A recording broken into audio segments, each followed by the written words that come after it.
ආයිබෝවන් මම ලක්ෂේන නායක.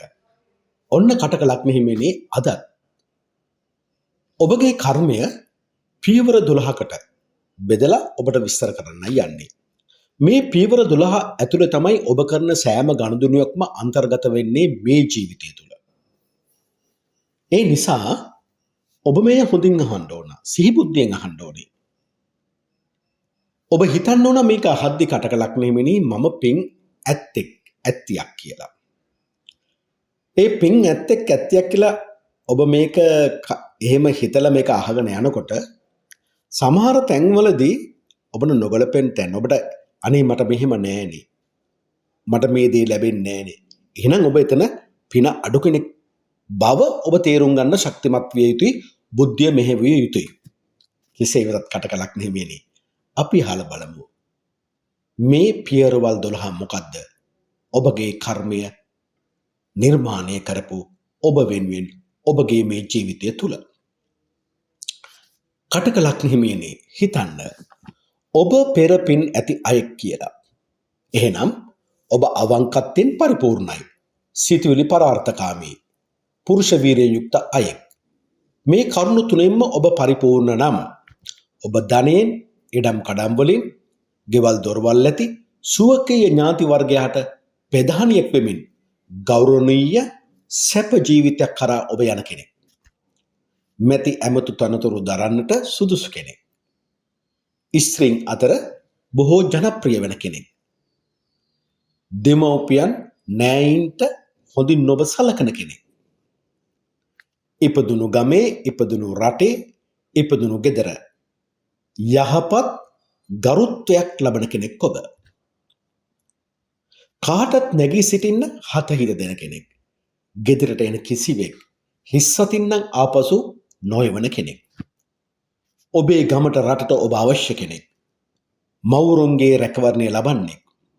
ඔබ ඉපදුණු ගෙදරට ගමට රටේ යුතුයකම් ඉෂ්ට කරන්න ඉපදුණු කෙනෙක් කියලා තමයි කර්මය ඔබ පෙන්නලා දෙන්නේ. ඔබ මව්පාර්ශ්වයේ ඥාතින්ට රැකවරණය දී යුතු කෙනෙක්. මුදින් මතක තියාගන්න. දිවේ යුතු කෙනෙක්. ආගියතන යහපත් වාසස්ථාන ලැබීමට හිමිකමක් තියෙන කෙනෙක් ඔබ. ප්‍රසිද්ධිය ඔබ පසුපසින් හබාගෙන එනවා කටකලක් මෙහිමියනි. අන් අයගේ හිත කේවන්න පුළුවන් අයෙක් ඔබ. ඒකනේ ඔබට අනුන්ගේ විපතේදී තදින් උණුවන හිතක් තියෙන්නේ. භාර්යාව හෝ ස්වාමියා ඒත් එක්කම දරුවන්ට ඉතා හිතවත් කෙනෙක්. ගෙදර ඇතුළේ ඉඳන්ම සතුටින් ජීවත් වෙන්න ඔවුන් හා සමානව ඔබ බොහෝ ප්‍රිය කරන කෙනෙක්. මවව තම නිවසේ නවත්වාගෙන සංග්‍රහ කිරීමට වඩා ආස කරන අයෙක්. ඔබ මුදිතාවෙන් පිරුණු කෙනෙක්. මොකද්ද මේ මුදිතාව කියලා කියන්නේ? අනේ මම වගේම අනිත් ඇස් මන්ස් විඳින සැප මෙන්ම අනිත් ඇස් සැපයටපත් වේවා. මට ඉන්න ගයක් තියෙනවා වගේම අනේ අනිත් ඇයටත් ගයක් හිමි වේවා. මට යන්න වාහනයක් තියෙනවා වගේම අනිත් ඇයටත් ඒ වාහනයක් හිමි වේවා. මට කන්න බොන්න තියෙනවා වගේම අනිත් ඇයටත් තිබේවා කියලා හිතන කෙනෙක් ඔබ. මුදිතාව කියන්නේ ඒකයි. ඒ නිසාම ඔබ අන්‍යයන්ගේ සැපේදී ප්‍රීති වෙනවා. අන්‍යයන්ගේ දුකේදී ඔබ දුක් වෙන කෙනෙක්. ඔබ කෙරෙහි ඔබට තිබෙන විශ්වාසය ඔබ ආරක්ෂා කරගන්න කෙනෙක්. ව්‍යක්ත කතාවක් තියෙනවා. කටයුතු වලට දක්ෂ කෙනෙක්. ඕන දෙයක් දුටු හැටියේ කරන්න පුළුවන් දක්ෂ කෙනෙක්. ඒ නිසා හිතන දේ නැවත නැවත විමසා බැලීමෙන්, දකින දේ නැවත නැවත විමසා බැලීමෙන්, කරන දේ නැවත නැවත විමසා බැලීමෙන් මේ ශක්තිය කර්මය විසින් දීලා තියෙන ඕන දෙයක් දුටු හැටියේ කරන්න පුළුවන් දක්ෂකම තවත් වැඩි දියුණු කරගන්න පුළුවන්. ප්‍රීතියට බර හිතක් තියෙනවා. ඔබ බර වැඩවලට යෝග්‍ය කෙනෙක් නෙමෙයි. සුභ ධර්මයේ ආශිර්වාදය ලබන්නේ. වචනේ පරිසමාර්ථාර්ථයෙන්ම කර්මය පෙන්වා දෙන්නේ ඔබ සැබෑම අම්මා කෙනෙක්. ඔබ දන්නවද අම්මට කවදාවත් ගෙදර තරහ යන්නේ නැහැ. මොකද බුදුරජාණන් වහන්සේම තමන් වහන්සේව සමාන කරන ඕන ගෙදර මවට. ගෙදර මව සමාන කරන ඕන මහා බ්‍රහ්මයාට. ගෙදර අම්මව සමාන කරන දිවමන් බුදුන්ට. ඒකනේ අම්මා අම්මගේ ලේ සෙලවීම ආනන්තරීය පාප කර්මයක් බවට පත් වෙන්නේ. එහෙනම් කටක ලග්න හිමියනි ඔබට නිවස තුල තරහ යන කෙනෙක් නම් වෙන්න බෑ. ඒත් එක්කම නිතරම තමාගේ යහපත මෙන්ම නිවසේ ඉන්න අනිත් අයගේ යහපත ගැන හිතන කෙනෙක් වෙන්න ඕනේ. අවංකත්වයේ ප්‍රතිරූපයක් වෙන්න ඕනේ. මං විතරක් ගොඩ ගිහිල්ලා බෑ. ඔක්කොම ගර්ගන ගොඩ එන්න ඕනේ. පුරුෂ වීරියෙන් වැඩ කරන කෙනෙක් වෙන්න ඕනේ. කරන කියන වැඩ කටයුතු අතරමඟ නවත්තන කෙනෙක් වෙන්න බෑ ඔබ. ඔබ මේ දේ හිතට ගන්න ඕනේ. ඒ තුල ක්‍රියාත්මක වෙන්න ඕනේ. දැන් මම මේ කතා කරන්නේ දෙවෙනි පියවර ගැන. මේ දෙවෙනි පියවරේදී බොහෝ විට කර්මය ඔබගේ කතාවටත් ඔබගේ ඉගෙනීම ක්‍රීඩාව කලාව කියන කටයුතු වලටත් ඔබගේ ආදරයටත් ඔබගේ දරුවන් ගැනත් මේ කරුණු කාරණා අන්තර්ගත වෙනවා. තම පෙම්වතියට පෙම්වතාට ඕඩර් දෙන්නේ. මේ දේ අපි කරන්න ඕනේ. විධානය දෙන්නේ. ඕද නැද්ද කියලා ඔබ හිතලා බලන්න. දරුවන්ගේ කීකරුකම ලබන්න ඔබට දෙවරක් කතා කරන්න ඕනේ නැහැ. වාඥාදායකයි. ධනය උපයන්න ඔබට උදව් කරන්නේ කටක ලග්න හිමිනි. ඔබ ඉගෙන ගන්න දේ, ඔබගේ අත්දැකීම්, ඔබගේ නුවණ, ඔබගේ බුද්ධිය. ඒ නිසා කටක ලග්න හිමිනි කුමන හෝ ශාස්ත්‍රයක් ඔබ දැනගන්න ඕන ඔබගේ ජීවිතය ඔබත් එක්ක ඉන්න අනිත් අය පෝෂණය කරන්න. ඔබට අන් අය වඩා ලංවන්නේ ඔබේ කතාව තුලත් ආදරය තුලත් වඩා ලෙන්ගතුකමක් තියෙන නිසා. ඔබට තව කෙනෙකුට ලෙන්ගතුකම හරිය පහසුවෙන් දන්වන්න පුළුවන් කෙනෙක්. ලස්සනට ඉන්නත් කැමතිනේ. සුවඳ විලුන් දාන්නත් කැමතිනේ. කැත පෙන්නන්න කැමති නැහනේ. ඉගෙන ගන්න දක්ෂකමක් උපතින් ගේන කෙනෙක්. බොහෝ බලවත් උගත් ගුරුවරුන්ගේ බුද්ධිමතුන්ගේ උදව් උපකාර ලැබීමට කර්මය තුලම ඔබට වාසනාවක් හිමිකමක් තියෙනවා. ගුරුවරුන් හමුවේ ගෞරවයට පත්වන්නේ. ඉගෙන ගන්න ආදරය කරන්න පුරුෂ වීරිය තියෙන කෙනෙක්. හැබැයි ඉගෙන ගන්න කාලේ නම් ආදරය කරන්න යන්න එපා. ඔය දෙකම එකට කරන්න අමාරුයි. ඉගෙනීම ක්‍රීඩාවෙන් කලාවෙන් දිනන්න දක්ෂකමක් උපතින් ඔබට කර්මය දීලා තියෙනවා. ඔබට තියෙන්නේ භාවිතා කරන්න විතරයි. ආදරයේ ඉදිරියේ ගුරුවරුන් ඉදිරියේ හොඳ හික්මීමකින් යුක්ත කෙනෙක් ගෞරවයටපත් වෙනවා. දරුවන් ඉගෙනීම තුළ ඉහළ තත්වයක තියන්න ඔබ වඩා ආස කරනවා. දියුණු වීමට ආස කරන නිසා ඔබ ඉගෙනීමට යමක් දැනගැනීමට දැනුම වැඩි කර ගැනීමට ඔබ මුල් තැනක් දෙනවා. ඔබේ ඉගෙනීමට ක්‍රීඩා කලා කටයුතු වලට ආදරයට ඔබට වඩා බලවත් පෝසත් අයගේ උදව් උපකාර ලැබීමට හිමිකම තියෙනවා. ඔබ ඥානය දැනුම සොයා යන්නේ. ඔබ ආදරය සොයා යන්නේ. ආදරය ලබන්න කර්මය තුලින්ම හිමිකමක් තියෙන කෙනෙක්. තුන්වෙනි පියවර ගැන මම මේ කතා කරන්නේ. මේ තුන්වෙනි පියවරේදී අර්ථ දෙකක් එනවා. එකක් ඔබට ඇති වෙන බාධක ගැටලු. අනිත් එක ඔබට ඔබගේ ජීවිතය තුළ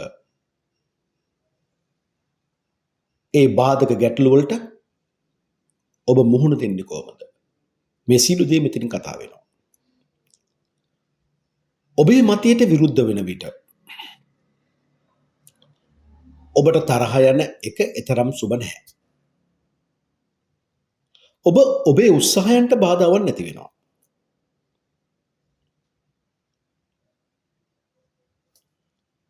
බාල සහෝදර සහෝදරියක් ඔබට බාධාවක් නැති කරන්න පුළුවන්. අසල්වැසියන්ගේ පියපක්ෂයේ න්‍යායන්ගේ බාධාවක් නැති වෙන්න පුළුවන්. ඒකනේ මං කිව්වේ කටකලක් නෙමෙයි බර වැඩ වලට එච්චර යෝග්‍ය නෑ කියලා ඔය යන්ත්‍ර සූත්‍ර එක්ක වැඩ කරන්න. මේ බාධාවන් නිසා ඔබගේ හිත ඉක්මනින් වෙනස් වෙනවා. ආශ්‍රය කරන්නන් කියන්නේ ආශ්‍රය කරන්නන්ගේ ඒ කියන්නේ ඔබ ළඟ අවට සිටින්නන්ගේ ගතිගුණට ඔබ ලේසියෙන්ම හැරෙනවා. ඒ නිසා ඔබගේ උත්සාහය තුළ එක දිගට ඔබට ගමන් කරන්න බැරි ගතියක් තියෙනවා. ඔබට නිතර පිටිපස්සෙන් තව කෙනෙක් පුෂ් කරලා උත්සාහවන්ත කළොත් තමයි ඔබ ඉදිරියට යන්නේ. බාධක ගැටලු සතුරු පීඩා තුළ ඔබ සිතින්ම කරන කටයුතු වලින් ඔබට පාඩුත් අනුන්ට ලාභත් ලැබෙන වෙලාවල් තියෙනවා. සිහි කල්පනාව නැති වෙන වෙලාවල් තියෙනවා. දැනුම ඒ නිසාම මොට වෙන්න පුළුවන්. අසනීප වෙන්න පුළුවන්. හදිසි අසනීප ඔබට ඇති කරන්න පුළුවන්. තමන්ගේ යටතේ වැඩ කරන අය ඔබ සමග අමනාප වෙන්න පුළුවන්. ඒක අමනාප මත ඔබ කලබල වෙන්න පුළුවන්. ගැටලු බාධක තුල කාලය අයහපත් කරන්නත් පුළුවන්. ඔබ එක්ක තරහ වූ විට මේ අයහපත් දේ ඔබට සිදු වෙනවා. මං කිව්වනේ පෙරම පළවෙනි පියවරේදී ඔබ කෙරෙහි පුදුම විශ්වාසයක් තියෙනවා කියලා. ඒ නිසා බාධක ගැටලු හමුවේ තම උත්සාහයන්ට බාධක ගැටලු වෙන විට ඔබ ඒ සැකයක් බවට පත් කරගන්න එපා. බුදුන් වදාළ ධර්මයේ තුල තියෙනවා ඔබට සැකයක් ඇති වෙන විට එතනින් එහාට යන්න බෑ සැකය निराකරණය කරගන්න නැතුව. බාධක ගැටලු ආපු විට ෂණිකව ඒවට විසඳුම් හොයන්න නැතුව කාලයට ඉඩ දෙමින් වැඩ කටයුතු කිරීම තමයි වඩා යෝග්‍ය වෙන්නේ. ඔබත් එක්ක තරහ වුණු විට මෙවැනි අයහපත් දේවල් ඔබට සිදු වෙනවා. ඔබ අහංකාර වෙනවා. කවුරුත් ගණන් ගන්නේ නැහැ. මිතුරන් එක්ක තරහ වෙනවා. අමනාපකම් පෙන්නනවා. ගමන් බිමන්ෙහිදී හදිසි අනුතුරු වලට මුහුණ පාන සිදු වෙනවා. කෙටි ගමන් බිමන් අසාර්ථක කරනවා. දූත මෙහෙවර අසාර්ථක කරනවා. සිය වෘත්තියට නායකත්වයට අලාභ ඇති කර ගන්නවා. යටිබඩ ගර්භාෂය රෝග ඒ පිළිබඳ ශරීර පීඩාවක් නැති වෙන්න පුළුවන්. රෝග පීඩාවක් නැති වෙන්න පුළුවන්. කායික ශක්තිය පිරිහි යන්න පුළුවන්. ආහාර අරුචිය ඇති වෙන්න පුළුවන්. සතුරන්ගේ ඉලක්කයට දුර්වල සතුරන්ගේ ඉලක්කයට ඔබ කොටු වෙන්න පුළුවන්. ඒ වගේම උමුතුකම ඇති වෙන්න පුළුවන්. ඒ නිසාත් පීඩාවටපත් වෙන්න පුළුවන්. සතුන්ගෙන් පීඩා ලබන්න පුළුවන්. ඔබට තරහා ගිය විට ඔබගේ හිත තුළ පරිගන්න ස්වභාවයන් ඇති වෙන්න පුළුවන්. ඒ පාපයට බර වෙන්න පුළුවන්. ඔබගේ මතයට විරුද්ධ වෙන විට ඔබට තරහ යනවා. අමනාප වෙනවා. හැරිලා බලන්නවත් නැහැ. ඒ නිසා හිත පාපයට බර වෙනවා. පාපකාරී ක්‍රියා කරන්නෙක් වෙනවා. ක්‍රෝධින් පිරුණු කෙනෙක් වෙනවා. මව සමග විරසකකම් ඇති කර ගන්නවා. මව සමග අමනාපකම් ඇති කර ගන්නවා. තරහ ඇති කර ගන්නවා. දැන් පළවෙනි පියවරේදී මම කිව්වා ඔබ සැබෑ මවක් කියලා. ගැටලු බාධක හමුවේ තමයි ඔබට මේ දේ සිද්ධ වෙන්නේ. ඒතකොට උපේක්ෂාන් යුතුව ගැටලු බාධක වලට මුහුණ දෙන්න ඔබ ශක්තිය ඇති කර ගන්න ඕනේ. ඔබ නිතර ප්‍රතිවිරුද්ධ මතවලට ගරු කරන්නෙක් වෙන්න ඕනේ. අවංක බව කිසි හේතුවක් නිසා නැති කරගන්න එපා. වේල කන්න නැති වුණත් ඔබ හිතන්න ඕනේ මට දැන් මේ බත් පිගානක් හම්බුනොත් පින්ඩ පාත යන ස්වාමීන් වහන්සේ කෙනෙක් මම දැක්කොත් මේ බත් පිගාන මම ඒ සංඝයා සාරිපුත්ත මහ රහතන් වහන්සේ මහ මොග්ගල මහ රහතන් වහන්සේ මහ කාශ්‍යප මහ රහතන් වහන්සේලාගේ පරම්පරාවෙන් පැවැත්වෙන ආර්ය ශ්‍රාවක සී සංඝ රත්නයට පූජා කරනවා කියලා. එහෙම නැත්තම් තවත් කෙනෙක් කන්න නැති කෙනෙක් එක බෙදා හදාගෙන කනවා කියලා. එහෙම තමයි ඔබ ඇති වෙන්න ඕනේ. ඔබ එහෙම තමයි හිතන්න ඕනේ. නිතරම ඔබ කොහේ හිටියත් තව මව ජීවිතුන් අතර ඉන්නවනම් ඒ මවට කෝල් එකක් දීලා හරි බලන්න අම්මා කාලා ඉන්නවද කියලා. ඔබගේ වචනය තුළ අම්මා කොච්චර ප්‍රීතියටපත් වෙනවද? මම නැතිනම් මාස 9ක් තිස්සේ මාස 10ක් තිස්සේ ඔබ මව කුස තුළ තිබාගෙන ඉඳලා නොයෙක් දුක් විඳලා ඔබ හැඩු වැදු අම්මට පින් දෙන්න.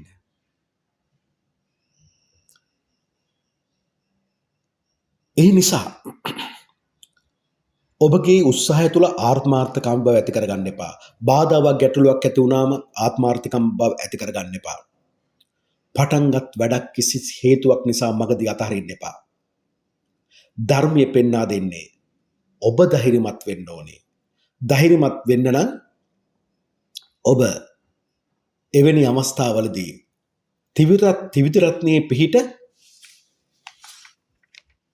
ත්‍රිවිධ රත්නයේ සරණය ඔබ පිහිටන්න ඕනේ. බුදුරජාන් වහන්සේගේ සරණේ ඔබ පිහිටන නම් බුදුරජාන් වහන්සේගේ අවබෝධ ගැන නොසලෙන සිතකින් යුතුව දිව්‍ය හිමියෙන් අදහන කෙනෙක් බවට පත් වෙනවා. සී සද්ධර්මයේ සිත පිහිටව ගන්න ඕන. ඒ භාගතුන් රහත් ගෞතම සම්මා සම්බුදු බුදුරජාන් වහන්සේගේ සම්මා සම්බුද්ධ ශ්‍රී මුඛයෙන් දේශනා කොට වදාළන ද උත්තරීතර වූ සී සද්ධර්මයේ නොසලෙන සිතකින් යුතුව දිව්‍ය හිමියෙන් මෙනෙහි කරන කෙනෙක් බවට පත් වෙන්න ඕන. සී සංඝරත්නයේ ආර්ශාවක සී සංඝරත්නයේ සිත පිහිටව ගන්න ඕනේ. සරණේ ගන්න ඕනේ. සරණේ එතන තියෙන්නේ. ඒ භාගතුන් රහත් ගෞතම සම්මා සම්බුදු බුදුරජාණන් වහන්සේගේ අග්‍ර ආර්ය ශාවක ශ්‍රී සංඝරත්නය වූ සාරිපුත්ත මහ රහතන් වහන්සේ, මහා මොග්ගල්ලාන මහ රහතන් වහන්සේ, මහා කශ්‍යප මහ රහතන් වහන්සේලාගේ පරම්පරාවෙන් පැවැත්වෙන ආර්ය ශාවක ශ්‍රී සංඝරත්නයේ සරණිය පිහිටන්න ඕනේ. මෙසේ ඔබට පිහිටන්න නම් කුසලයක් සිතේ තිබිය යුතුමයි. කුසලය නැතුව ත්‍රිවිධ රත්නයේ සරණය, බුදුරජාන් වහන්සේගේ සරණය, සී සද්ධර්මයේ සරණය, සී සංඝරත්නයේ සරණය පිහිටන්නේ නැහැ. එහෙනම් ඒ කුසලයේ ඔබ ගැන ඒ කුසල් සිත ඔබට ඉක්මනින් ඇති කරගන්න පුළුවන්. ඒ කොහොමද? භාගතුන් වහන්සේ සිහි කරන්න. සී සද්ධර්මයේ සිහි කරන්න. ආර්ය ශාවක සී සංඝරත්නයේ සිහි කරන්න. බාධව ගැටලු හමුනේ අනේ අපේ භාගතුන් වහන්සේ සාර සංකේ කල්ප ලක්ෂයක් තිස්සේ පෙරම් පුරලනේ බුද්ධත්වයටපත් උනේ. එහෙනම් බාධක ජයගත්ත කෙනෙක් නේ. සී සද්ධර්මයේ 84000ක ධර්මස්කන්ධය දේශනා කළේ ලෝක සත්‍ය සතර දුකේ මුදවා ගැනීම පිණිස ආර්ය අෂ්ටාංගික මාර්ග ප්‍රතිපදාව අවබෝධ කරගත්තා. ඒ විශිෂ්ට ඥානයෙන්. ඒ විශිෂ්ට ඥානය ඒ කියපු කරපු දේවල් තියෙන සී සද්ධර්මයේ තුල. එහෙම සිහි කරන්න. අනේ ඒ භාගතුන් වහන්සේ මෙන්ම ඒ භාගවත රහත් ගෞතම සම්මා සම්බුදු බුදුරජාණන් වහන්සේගේ ආර්ය ශාවක සී සංඝරත්නය වූ සාරිපුත්ත මහ රහතන් වහන්සේ, මහා මොග්ගල්ලාන මහ රහතන් වහන්සේ, මහා කශ්‍යප මහ රහතන් වහන්සේලාගේ පරම්පරාවෙන් පැවැත්වෙනා ආර්ය ශාවක සී සංඝරත්නයත් ගොඩ වුණානේ, රහත් වුණානේ, සසර දුකෙන් මිදුණානේ. අන්න එහෙමයි සිහි කරන්න ඕනේ. එතකොට ඔබ රාගයට අවු වෙන්නේ නැහැ, මෝහයට අවු වෙන්නේ නැහැ, දෙවිෂයට අවු වෙන්නේ නැහැ. අන්න හරි කෙටි ක්‍රමයකින් ඔබගේ සිත කුසලයේ පිහිටියේ නැත්නම් එය ඔබට අලාභයක් වෙනවා කටකලක් නෙමෙයිනි. ඔබගේ උත්සාහයන් තුළ ඔබට විරුද්ධව ගොඩනැගෙන ප්‍රතිවිරෝධතා සතුරුකම් ඉදිරියේ. ඒ නිසා ඔබ උපේක්ෂාවේ සිත පිහිටව ගන්න ඕන. උපේක්ෂාවේ ඔබ සිත පිහිටව ගැනීම කියන්නේ ඔබට ලාභයක්මයි. මොකද්ද මේ උපේක්ෂාව කියන්නේ? පංච නීවරණයන්ගේ ඇස, කන, නාසය, දිව, කය, මනස මුල් කොටගෙන ඇතිවන අනිත්‍යභාවය උපේක්ෂාවෙන් මධ්‍යස්ථ සිතින් ඔබ සමනය කරගන්නට හදන දක්ෂකම තමයි උපේක්ෂාව කියලා කියන්නේ. ඒ උපේක්ෂාව ඔබට තියෙන දිලාපයක්මයි වෙන්නේ. ඒ නිසා කටකලක් නෙමෙයිනේ. අවස්ථානුකූලව භාග්‍යතුන් වහන්සේ ඔබ සිහි කරන්න ඕන. අවස්ථානුකූලව භාග්‍යතුන් වහන්සේගේ අවවාද සිහි කරන්න ඕන. අවස්ථානුකූලව සී සද්ධර්මය මෙනෙහි කරන්න ඕනේ. සී තත්ධර්මය අහන්න ඕන. අවස්ථානුකූලව ඒ භාගතුන් රහත් ගෞතම සම්මා සම්බුදු බුදුරජාණන් වහන්සේගේ අග්‍ර ආර්ය ශාවක සී සංඝරත්නය වූ සාරිපුත්ත මහ රහතන් වහන්සේ, මහා මොග්ගල්ලාන මහ රහතන් වහන්සේ, මහා කශ්‍යප මහ රහතන් වහන්සේගේ පරම්පරාවෙන් පැවැත්වෙනා ආර්ය ශාවක සී සංඝරත්නයේ අවවාද සිහි කරන්න ඕන. ජීවන රටාව සිහි කරන්න ඕනේ. ඒත් එක්කම කර්මය පෙන්වා දෙන්නේ ඔබ ධෛර්යමන්ත වෙන්න ඕනේ කියලා. සතුරා ඉදිරියේ ඔබ ධෛර්යමන්ත වෙන්න ඕනේ. ඔබ ධෛර්යමන්ත වෙන්න ඕනේ ලෙඩ රෝග වලට එරෙහිව. එහෙනම් පෙර සූදානමක් ඇතුව සිය බාධක වලට මුහුණ දෙන්නත්, සිය උත්සාහයන් ක්‍රියාත්මක කරද්දී හොඳ සූදානමකින් යුතුව ඔබ සිය උත්සාහයන් ක්‍රියාත්මක කළ යුතුයි. දැන් මම මේ කතා කරන්නේ 4 වෙනි පියවර. මේ 4 වෙනි පියවර එක පැත්තකින් ඔබගේ විවාහයට සම්බන්ධයි. ඔබට ලැබෙන විවාහ සහකරුවෝ සහකාරියෝ. අනිත් පැත්තෙන් ඔබගේ නිවස, මව, ගේදොර ඉඩකඩම් දීපල යාන වාහන මේ සියලු දේවලුත් ඇතුළත්. ඔබේ ගෙදර සකස් විය යුත්තේ ඔබ විවාහ වෙන්න පෙර නම් ඔබත් මවත් පියත් අතර තියෙන අන්තර් සහයෝගය මතයි. ඔබ විවාහක නම් ඔබේ බිරිඳ ස්වාමියා අතර තියෙන අන්තර් සහයෝගය. ඒ කියන්නේ සහයෝගයෙන් වැඩ කටයුතු කරනවා. කිසි කෙනෙක් මුරණ්ඩු වෙන්නේ නැහැ. හිතුවක්කාර වෙන්නේ නැහැ. කරන කියන වැඩ කටයුතු කරද්දී සියලු ගෙදර ඉන්න සියලු දෙනාගේ මත විමසනවා.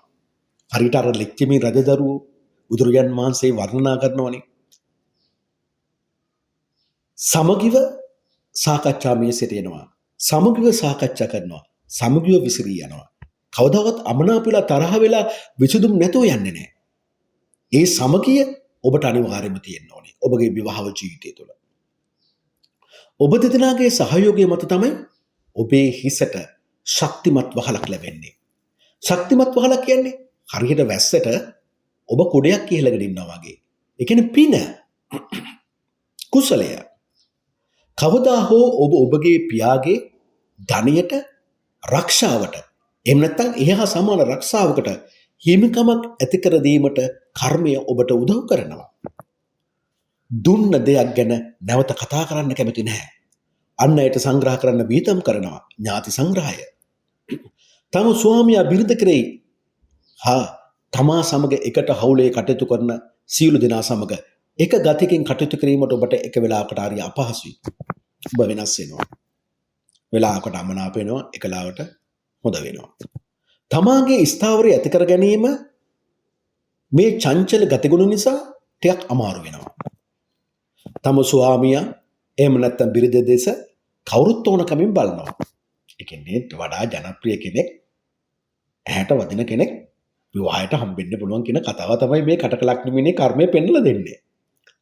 තම ස්වාමියා බිරිඳ දෙස එසේ බලනවා. ඒ නිසා ඔබ කලබල වෙන්න එපා. එහෙම තමයි කර්මය පෙන්වා දෙන්නේ. ඔබේ ස්වාමියාගේ බිරිඳගේ හොඳ ගතිය අවබෝධ කරගන්න නම් ඔබ තරම ප්‍රමාද වෙනවා. ඒ ඔබගේ දෙගිඩියාව. ඔබගේ විවාහයේදී බලන්න, විවාහයේ දෙස බලන්න නැවත දෙගිඩියාවක් ආවනේ. මෙයා මට හරියයිද නැද්ද කියලා. හවුල් ව්‍යාපාර කටයුත්තක් කරද්දී දෙගිඩියාවක් එනවනේ. මට මෙයා හරියයිද නැද්ද කියලා. ඒ දෙගිඩියාව තුළ ඇති වෙන්නේ මොකද්ද? එකක් අමනාපකම. දෙන්න අතර ප්‍රතිවිරුද්ධ මාත ඇති වෙනවා. තුන්වෙනි මොකද්ද? අවිශ්වාසය. මෙයාට මං හැර තවා කෙනෙක් ඉන්නවද? අන්න අනවබෝධය ඇති වෙනවා. ඉඳා සැකයට ඉඩක් දෙන්න එපා. ඔබගේ ජීවිතය තුළ සැකය වහා විසඳගත යුතුයි කතා බහ කරලා. බොහෝ විට ඔබට ලැබෙන ස්වාමියා ස්ත්‍රී පක්ෂය අතර කුළුපඟෙක් වීමට ඔබට ලැබෙන බිරිඳ පිරිමි පක්ෂය අතර ඉතා කුළුපඟෙක් වෙන්න කර්මයේ අවස්ථාව දෙනවා. මෙයින් අදහස් කරන්නේ මොකද්ද? ඔවුන්ගේ ගැටලු ප්‍රශ්න විසඳන්න ඔබට හයියක් තියෙනවා කියලා කර්මයට අනුව. ඔබේ බිරිඳට ස්වාමියාට කරුණාවන්ත යුක්තිකරුක මිත්‍රයන් වැඩි කොටසක් ඉන්න පුළුවන්. මව්ගේ ස්වාමියාගේ බිරිඳගේ බොහෝ උදව් ඔබ ලබන කෙනෙක් බවට පත් වෙන්න පුළුවන්. සියලු ආශ්‍රයෙන්, ඔවුන් ආශ්‍රයෙන්, මව් ආශ්‍රයෙන්, තමාගේ බිරිඳ හෝ ස්වාමියා ආශ්‍රයෙන් ඔබට සියලු දේවල් කටයුතු කරගන්න පුළුවන්. ඒ නිසා ඔබේ විවාහක බිරිඳ ඔබේ විවාහක ස්වාමියා අතර ඇතිවන සම්බන්ධතාවය ඉතාම පරිපූර්ණ ලෙස අවංක එකක් විය යුතුයි. දෙදෙනා අතර අවස්ථානුකූලව එකිනෙකාට උදව් උපකාර කරන්න කැපවීමකින්, අදිස්ථානයකින්, සූදානමකින් සිටිය යුතු කෙනෙක්. හැබැයි ඒ සදා කර්මය ඔබට ලබා දෙන්න අවස්ථාව 50% විතරයි. 50% ඇතිවෙන්න උදව් කරන්නත් පුළුවන්, නැති වෙන්නත් පුළුවන්. 50% ස්වාමියා ඔබයි අතර විවාහ ජීවිතයේ දීර්ඝායුෂ වෙන්නත් පුළුවන්, ඒක නැති වෙන්නත් පුළුවන්. මේ නැති වෙන්න අපි කැමති නෑනේ. ඇතිවීමනේ අපිට ඕනේ. ඒ කියන්නේ දීර්ඝ විවාහ ජීවිතයක්. ස්වාමියා බිරිඳ වෙනුවෙන් ඕන වෙලාවක ශනිකෙන් පෙනී හිටින්න පුළුවන් හැකියාවක්. එහෙනම් ඔබ පින් කරගන්න ඕනේ. කුසල් රැස් කරගන්න ඕනේ. අධර්මයේ චර්යාවෙන් අයින් වෙන්න ඕනේ. ධාර්මික චර්යාවකට ඔබ එකතු වෙන්න ඕනේ. යහපත් දේ විතරයි හිතන්න ඕනේ. යහපත් දේ විතරයි කියන්න ඕනේ. යහපත් දේ විතරයි ඔබ ක්‍රියාත්මක කරන්න ඕනේ. එවිට තමයි ඔබගේ ජීවිතය තුළ සෑම කටයුත්තක් සම්බන්ධයෙන්ම ස්ථාවරත්වය ඔබට ඇති කරගන්න පුළුවන් වෙන්නේ. මහජනයාගේ ගෞරවයට පත් වෙන්න පුළුවන් වෙන්නේ. ඔබට ඕනෙලා කරදරයක් වුණොත් බුරුතු පටන් ඔබගේ උදව්වට පැමිණෙන්න. එහෙනම් ධර්ම අවබෝධය තුළ ගමන් කිරීම තමයි එය වඩා වැදගත් වෙන්නේ. ධර්ම අවබෝධය නැත්තම් හරි වැරද්දම ඔබ අඳුරන්නේ නැහැ. කුසලයේ අකුසලයේ මොකද්ද කියලා හඳුනන්නේ නැහැ. ඒසදා ඔබ ප්‍රඥාව ගොඩනගා ගන්න එපා. ප්‍රඥාව ගොඩනගන්න නම් ඔබට අනිවාර්යයෙන් මොකද තියෙන්න ඕනේ? චතුරාර්ය සත්‍ය පිළිබඳ අවබෝධයක් තියෙනවා. මොකද්ද මේ දුක කියලා? දුක නැති කරගන්න ක්‍රමය ඔබ හඳුන ගන්න ඕනේ. සම්මා වීරිය වඩන්න ඕනේ. සම්මා සතියට එන්න ඕනේ. සම්මා සමාධියට එන්න ඕනේ. අන්න ඒ වගේ ඔබ හිතන්න ඕනේ. ඒ නිසා ඔබගේ ජීවිතය තුළ ඔබගේ ජීවිතේ කටකලක් නෙමෙයිනේ දුකින් මුදව ගන්න. කියන්නේ ජීවිතේ තනි නොවී ඉන්න. අල්ල ගැනීමෙන් වළකින්න ඕනේ. අත්තරින්න පුරුදු වෙන්න ඕන. බලන්න එදායි භාග්‍යවත රහත් ගෞතම සම්මා සම්බුදු බුදුරජාන් වහන්සේ අපේ බෝසතන් වහන්සේ මේ ලෝකයේ තුල හිටපු සුරූපීම කාන්තාව තමයි බිම්බා දේවිය. තමන්ගේ අග්‍රමහිසිකාව මේ බුදුරජාන් වහන්සේගේ වචනින්ම පිට වෙලා තියෙනවා. එවැනි කාන්තාවක් මේ ලෝකේ ඉන්න සුන්දරම කාන්තාවක් අපිට හම්බුනත් කොහමද? අපි ජීවිතේවත් අතරනද? අපි රැකවල් දාගෙන රැකියා කරන්නේ නැතුව ඒ ආරක්ෂා කරන්න බලන්නනේ. කියන්නේ අපේ ඇලීම. එවැනි බිරිඳක්නේ අලුත ඉපදුණු දරුවත් එක්ක අතහැරලා ගියේ. අතහැරලා ගිය නිසානේ අපි අද ගොඩ යන්නේ. කා වෙනුවෙන්ද මේ අතහැරලා ගියේ? ලෝක සත්‍යය වෙනුවෙන්. ඒකයි මම ඔබට මුලින්ම කිව්වේ. ඔබට උපතින්ම කර්මය අවංක බව දීලා තියෙනවා. පරාර්ථකාමී සිතුවිලි දීලා තියෙනවා. පුරුෂ වීර්යය දීලා තියෙනවා. ඔබ වංක වෙන්න එපා. ඔබ ආත්මාර්ථකාමී වෙන්න එපා. පුරුෂ වීර්යය හීන කරගන්න එපා. එතකොට ඔබගේ ජීවිතය ඔබටත් වැඩක් නැහැ. සමාජයටත් වැඩක් නැහැ. ලෝකෙටත් වැඩක් නැහැ. ඊළඟ ආත්මේ එක්ක තිරිසන් අපායටයි. එහෙම නැත්නම් අසුර අපායටයි. එහෙම නැත්නම් പ്രേත ලෝකෙටයි. ඔබ කැමති නැහැ? ඒ නිසා ජීවිතේ දුකෙන් මුදව ගන්න අල්ලගැනීමෙන් වළකින්න. අත්තරින්න පුරුදු වෙන්න. ආස්වාදය අත්තරින්න ඕනේ. අත්තරින්න භාවිතා කළ ආයුධ තමයි සම්මා දිට්ඨිය. සම්මා දිට්ඨිය කියන්නේ මොකද්ද? චතුරාර්ය සත්‍ය අවබෝධات චතුරාර්ය සත්‍ය පිළිබඳ ඔබට අවබෝධාත්මක ඥානයක් තියෙනවා කියලා. එතකොට තමයි ඔබට සම්මා සංකල්ප එන්නේ. සම්මා සංකල්ප කියන්නේ ප්‍රඥා ස්කන්ධ. මොකද මේ සම්මා සංකල්ප? නෙක්ඛම්ම සංකල්පය. ඕනම අවස්ථාවක ඔබට කාමය අකුසල ධර්ම අතහරින්න පුළුවන්. ඔබ ආසාව නැතරන කෙනෙක්. කැමැත්ත හතරන කෙනෙක්. චන්දරාගය අතහරින කෙනෙක්. ඇහෙන් රූප දැක්කට ඒ රූපෙට ඔබ ඇලෙන්නේ නැහැ. වයින් වෙනවා. කනට ශබ්ද ඇසුනට ඒ ශබ්දේ ආස්වාදයේ විඳින්නේ නැහැ. ඔබ එයින් අයින් වෙනවා. නාසයට සුවඳක් දෙන්නාම ඒ සුවඳට මුසපත් වෙන්නේ නැහැ. ඔබ එයින් අයින් වෙනවා. දිවට රසයක් දැනන ගමන් ඒ රසෙන් ඔබ අයින් වෙනවා. කයට පහසක් දැනන ගමන් ඔබ එයින් අයින් වෙනවා. මනසට අරමුණු සිතුවිලි ආපුවම ඒක වැළඳ ගන්න නැතුව එයින් අයින් වෙනවා. ඒ පුරුද්ද ඔබට එනවා. ඒ විතරක්ද? තමාගෙන අනිත්‍ය දුක්ඛ අනාත්ම බව ඔබ විමසනවා. මේ රූපය අනිත්‍යයි. මේ හැම හැකිල්ලා යනවනේ. මේ කෙස් පැහෙනවනේ. පොළොවට පස් වෙනවනේ. මේ ලොම් හැලෙනවනේ. එහෙනම් ඔබේ රූපය අනිත්‍යයි. දුකයි. ඔබගේ වශයෙන් ගන්න බෑ එන රූපය අනාත්මයි. ඔබගේ සීල වේදනාවන් දකින්න රූපය හැමදාම එක විදිහට දිනනද? නැති වෙලා යනවා. දුක අනාත්මයි. එන ඔබගේ ඇස රූපය අනාත්මයි. කනට ඇහෙන ශබ්දය අනිත්‍ය වෙලා යනවා. ඒ නිසා දුකයි. එහෙනම් කනයි ශබ්දයි දෙකම අනාත්මයි. ඔබගේ නාසයට දැනෙන සුවඳ අනිත්‍ය වෙලා යනවා. අනිත්‍ය නිසාම දුකයි. එන නාසය සුවඳ දෙකම අනාත්මයි. ඔබේ දිවට දැනෙන රසය හැමතිස්සෙම එක වෙලා ඒ විදිහටම තියෙනවා නෑ නැති වෙලා යනවා. ඒ නිසා දුකයි. එහෙනම් රසයයි දිවයි දෙකම අනාත්මයි. කයට දැනෙන පහස අනිත්‍ය වෙලා යනවා. දුකයි. එහෙනම් කයයි පහසයි දෙකම අනාත්මයි. මනසට නරමුණු සිතුවිලි නැති වෙලා යනවා. වෙනස් සිතුවිලි එනවා. එහෙනම් අනිත්‍යයි. අනිත්‍ය නිසා දුක හිතෙනවා. ඒ නිසා මනසයි අරමුණුයි අනාත්මයි. ඔබ මේම හිතන්න පටන් ගන්නවා. නෙක්ඛම්ම සංකල්පය කියන්නේ ඒකයි අතාරින එක. ඊළඟට අව්‍යාදපත් සංකල්පය. අව්‍යාදපත් සංකල්පය කියලා කියන්නේ ඔබ දෙවේශය අතහරිනවා, ක්‍රෝධය අතහරිනවා, වෛරය අතහරිනවා, තරහ අතහරිනවා, අමනාපය අතහරිනවා, ඊර්ෂ්‍යාව අතහරිනවා. මේ ඔක්කොම අතහරපුව ඔබට ඉතුරු වෙන්නේ මොකද? මෛත්‍රිය. මෛත්‍රී සහගතව ජීවත් වෙනවා. අවිහිංසා සංකල්පය කියන්නේ කිසිම හිංසාවක් සහිත කල්පනාවක් ඔබ මනසට ගන්න නැහැ, සිතට ගන්නෙ නැහැ. එනම් සත්‍ය කරුණාව ඔබ තුළ පහළ වෙනවා. හිංසාවක් කල්පනාවට ගන්නෙ නැත්තම් කායික මානසික සතුට ඉබේටම ඇති වෙනවද? ඊළඟට සම්මා වාචා. මේ ආයුධ බොරු කියන්නේ නැහැ, කේලම් කියන්නේ නැහැ, හිස් වචන කියන්නේ නැහැ, පරුෂ වචන කියන්නේ නැහැ. සම්මා කම්මන්ත ප්‍රාණඝාත අකුසලෙන් වැළකෙනවා. සොරකම් කිරීමෙන් වැළකෙනවා. නුදුන් දේ ගැනීමෙන් වැළකෙනවා. වැරදි කාමසීනෙන් වැළකෙනවා. සම්මා ආජීව තවත් ආයුධයක්. සීලම මිත්‍යා ආජීවයන් දුරු කොටගෙන ඊට ධාර්මික ලෙස ජීවත් වෙනවා. සම්මා ව්‍යාම. සම්මා වායාම කියන්නේ මොකද්ද? නූපන් අකුසලයන් උපතව ගන්නෙ නැහැ. උපන් අකුසලයන් ප්‍රහාණය කරනවා. නූපන් කුසලයන් උපතව ගන්නවා. උපන් කුසලයන් රැක ගන්නවා.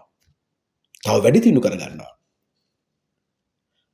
මෙසේ කුසල් ඔබ වැඩුවොත් විතරයි කටක ලක්නෙමීනේ ඔබට සම්මා සතියට එන්න පුළුවන් වෙන්නේ. කුසල් නැත්තම් ඔබගේ කය මනස සංවර කරගන්න බෑ. ඒකනේ සම්මා වීරිය වඩන්න කිව්වේ. එතකොට සම්මා සතියට ආපුවා මොකද්ද? කය සංවර වෙනවා. ඔබ කය ගැන හිතපු ගමන් ඔබ කය ගැන හිතන්නේ කොහමද? අසුබ ලෙස. අනේ මේ යටිපතුලේ ඉඳන් හැමකින් කෙස් ළඟට දක්වා වැහිලා තියෙන මේ ශරීරය ඇතුලේ මොනවද තියෙන්නේ? පෙනහැල්ල තියෙනවා. ආමාශය තියෙනවා. දලබුව තියෙනවා. වකුගඩු තියෙනවා. හෘදය තියෙනවා. ලොකු බඩවැල් පොඩි බඩවැල් තියෙනවා. නහර තියෙනවා. නහර ගැට ගැහිලා තියෙනවා. ලේ තියෙනවා. වතුර තියෙනවා. කෙල තියෙනවා. සොටු තියෙනවා. සෙම තියෙනවා. මුත්‍රා තියෙනවා. අසුචි තියෙනවා. තෙල් තියෙනවා. ඉතින් මෙවැනි ශරීරයක් නේ අපි නඩත්තු කරන්නේ. අන්න කය පිළිබඳ සම්මා සතිය ඔබ වඩනවා. කය පිළිබඳ කෙලෙස් තවර වීරින් යුතුව මනානෝනේ සීතෝ ලෝකයේ ඇලිම් ගැලිම් දුරු කොටගෙන කායනුපස්සන භාවයෙන් ඔබ ජීවත් වෙනවා. ඊළඟට ඔබ වේදනාවන් ඇසෙන් ඒත් එක්කම ඔබගේ කනින් ඔබගේ නාසයෙන් ඔබගේ දිවෙන් ඔබගේ කයෙන් ඔබගේ මනසින් එන ආස්වාදයන් ඔබ නැති කරගන්නවා. රූපයක් දැක්කම හිතනවා මේ රූපයට මම මනාපකුත් නැහැ අමනාපකුත් නැහැ, මේ රූපය නැවත මට දකින්න ඕනේ නැහැ. අන්න ඔබ පාලනය කරගත්තා. ශබ්දයක් ඇසුණු විට මේ ශබ්දයට මනාපකුත් නැහැ අමනාපකුත් නැහැ, මේ ශබ්දය නැවත මට අහන්න ඕනේ නැහැ. උවමනාව නැති කරගත්තා. ඒත් එක්කම නාසයට සුවඳක් දෙන්න විට මේ සුවඳට මම මනාපකුත් නැහැ අමනාපකුත් නැහැ, මේ සුවඳ මට නැවත ආග්‍රහණය කරන්න ඕනේ නැහැ. දිවට රසයක් දැනුණාම මේ රසයට මම මනාපකුත් නැහැ අමනාපකුත් නැහැ, මේ රසය මට නැවත ඕනේ නැහැ. දැනෙන්න ඕනේ නැහැ. කයට පහසක් දැනුණාම මට මනාපකුත් නැහැ අමනාපකුත් නැහැ, නැවත මට මේ පහස දැනෙන්න ඕනේ නැහැ. මනසට අරමුණු සිතුවිල්ලක් ආපුවම සමහරට අපි නොකා නොබියව හිතනවනේ. නෑ. මේකට මම මනාපකුත් නැහැ අමනාපකුත් නැහැ, නැවත මට මේ වගේ සිතුවිලි එන්න ඕනේ නැහැ. අන්න එහෙම තමයි ඒ කියන්නේ වේදනාව පිළිබඳ කෙලස් තවන වීරිය යුතුව මනානෝනින් සීමිතව ලෝකයේ ඇලින් ඇලින් දුරු කොටගෙන වේදනානුපස්සන භාවයෙන් ඔබ කාලය ගෙවනවා. ඊළඟට බැරෑම දේ තමයි සිත. අභිධර්මයේදී සිත 116කට බෙදනවා. මේ සිත රූපයක් දැක්ක විගසම රූපයෙන් බැහැර කර ගන්න ඕන. ශබ්දය කනින් ඇහැපු විටම ශබ්දයෙන් බැහැර කර ගන්න ඕනේ. නාසයට සුවඳ දැනෙන විටම ෂණිකෙන් ඒ සුවඳින් හිත බැහැර කර ගන්න ඕනේ. දිවට රසයක් දැනෙන විට ෂණිකෙන් ඒ රසය බැහැර කර ගන්න ඕන හිතෙන්. කයට පහස දැනෙන විට ෂණිකෙන් ඒ පහස බැහැර කර ගන්න ඕනේ. සිතෙන් මනසට අරමුණු සිතුවිල්ල කාපුවම ෂණිකවම හිතෙන් බැහැර කර ගන්න ඕන ඒ අරමුණ. එතකොට මොකද වෙන්නේ? සිත සංවර වෙනවා. සිත පිළිබඳ කෙලෙස් තවන වීරිය යුතුව මනානුවණින් සීමිතව ලෝක ඇලිම් ගැලිම් දුරු කරගෙන ඔබ චිත්තානුපස්සන භාවයෙන් කාලය ගෙවනවා. ධර්මානුපස්සනාව ධර්මය ගැන. ඇයිද අපිට ධර්මය ඕන වෙන්නේ? අපි නිකන් ඉන්න ඕන වෙලාවක අපිට ඇති වෙන්නේ මොනවාද? රාගය, මොහය, ද්වේෂය. ඒ නිසානේ මේ සංසාරයේ දුක් විඳින්න අපි යන්නේ. ඒකනේ බුදුරජාන් වහන්සේ වදාරන්නේ අපේ මහගෙදර අප සතර අපාය කියලා. එහෙනම් මොකද කරන්න ඕනේ? නිකන් ඉන්න වෙලාවට රාගයේ සහිත දේවල් හිතන්නේ නැතුව, රාගයේ දේවල් බලන්නේ නැතුව, රාගයේ සහිත දේවල් අහන්නේ නැතුව, ද්වේෂය හිතට ගන්නෙ නැතුව, මොහයටපත් වෙන්නේ නැතුව නම් ඒ වෙලාවට අපි මොකද්ද හිතන්න ඕනේ? ධර්මයේ පිළිබඳ. ධර්මයේ පිළිබඳ දේවල් හිතන්න පටන් ගන්න ඕන. එතකොට තමයි අපි අකුසලයෙන් ගැලවෙන්නේ. කුසලයේ අපි ගාවට එන්නේ. බුදුරජාණන් වහන්සේ කර්ම නිර්මාණය වෙද්දිම කියනවනේ. හිතන දේ අනුව කර්මය නිර්මාණය වෙනවා. දැන් සමහර අය හිතනෝනේ මං කළේ නෑ හිතුවා විතරනේ. නෑ හිතපු දේත් අනුව කර්මය නිර්මාණය වෙනවා. හිතන දේ අනුව කියන දේ අනුව කරන දේ අනුව. එහෙනම් ධර්මයේ පිළිබඳ කෙලෙස් තවන වීරියෙන් යුතුව මනානුවණින් සීමිතව ලෝකයේ ඇලෙන් ගැලෙන් දුරු කරගෙන ධර්මානුපස්සන භාවයෙන් ඔබ ජීවිතය ගත කරන්න ඕනේ. එතකොට මේ කය මනස සංවර කරගත්තොත් විතරයි ඔබට සමාධියටපත් වෙන්න පුළුවන් වෙන්නේ. නැත්තම් සමාධිය කියන්නේ හිතනවා බොරු. සම්මා සමාධිය කියලා කියන්නේ මොකද්ද? සියලු අකුසල් ධර්මයන් කාමයන්ගෙන් වෙන් වෙලා විතර්ක සහිත වූ, විචාර සහිත වූ විවේකයෙන් හට ගන්නා ප්‍රීතිය සැපය ඇති පළවෙනි ධ්‍යාන උපද්දවගෙන වාසය කරනවා. දෙවෙනි කරුණ විතර්ක විචාර සහ මුරින්ම සංසිඳෙනවා. ශරීරයේ අභ්‍යන්තරයේ අධ්‍යාත්මික සුවයක් සහිත අවබෝධයක් වැටීමක් එක්ක කායික මනස ඒකාග්‍රතාවයට පත්වී විතර්ක විචාර රහිත සමාධියෙන් හටගන්නා ප්‍රීතිය සැපය ඇති දෙවෙනි ධ්‍යාන උපද්දවාගෙන ජීවත් වෙනවා. තුන්වෙනි ප්‍රීතියට නොඇල්මෙන්. ප්‍රීතිය තියෙනවා නමුත් ඇලෙන්නේ නැහැ. අපි ඒකනේ අතාරින්න කිව්වේ. ප්‍රීතියට නොඇල්මෙන්. නමුත් මනානුවණින් සීයකින් හික්මකින් යුතුව කායික සැපේ පමණක් විඳින්මින් උපේක්ෂාවෙන් යුතුව ජීවත් වෙනවා. හතරවෙනි සමාධිය. ප්‍රීතිය නැති කර ගන්නවා, සැපය නැති කර ගන්නවා, දුක නැති කර ගන්නවා. සැප තියෙන්නේ කයට, දුක දැනෙන්නේ කයට, ශරීරයට. ඊළඟට දොම්නස නැති කර ගන්නවා, සොම්නස නැති කර ගන්නවා. මේ දෙක තියෙන්නේ මනසේ. එහෙනම් සැප නැති කර ගන්නවා, දුක නැති කර ගන්නවා, සොම්නස නැති කර ගන්නවා, දොම්නස නැති කර ගන්නවා. අති පාරිශුද්ධ වූ සීයෙන් යුතු උපේක්ෂාවෙන් යුතුව හතරවෙනි ධ්‍යාන උපද්දවාගෙන ජීවත් වෙනවා. මෙව්ව තමයි අපේ ජීවිතේ ගොඩනගන්න තියෙන ආයුධ බුදුන් වදාළ ධර්මයේ අනුව. ඔබ ඒවා අනුගමනය කළ යුතුයි. මම මේ කියන දේ බෞද්ධයෙක් නොවුනත් ඔබට හරි පහසුවෙන් තේරුම් ගන්න පුළුවන් විදිහටයි මම මේ කිව්වේ. ක්‍රමය ඔබ හදා ගන්න ඕනේ. බොහෝ විට ඔබට ලැබෙන ස්වාමියා එහෙම නැත්නම් ස්ත්‍රී පක්ෂය අතර කුළුපගයක් වෙන බව ඔබ දන්නවද? ඒක ඔබ සැකයට හේතු කරන්න හේතුවක් නෙමෙයි. ඔබට ලැබෙන ස්ත්‍රියත් පිරිමින් අතරේ කුළුපගයක් වෙනවා. ඒක ඔබ සැකයට භාජන වෙන්න කරුණක් නෙමෙයි. මන්ද ඔවුන්ට අන් අයගේ ගැටලු විසඳීමට හැකියාවක් තියෙනවා. ඒ නිසා ඔබ අර ආයුධ මගින් 150ට ලඝු වෙන්නේ නැතුව සීමා වෙන්නේ නැතුව කුසලයේ තව වැඩි කර ගන්න ඕන 80 90 දක්වා. එතකොට ඔබගේ විවාහය තුල කවදාවත් කටකලක් නැමෙන්නේ. ඔබ තනි වෙන්නේ නැහැ. ඔබගේ බිරිඳෝ ස්වාමියා ඔබ අතහැර යන්නේ නැහැ.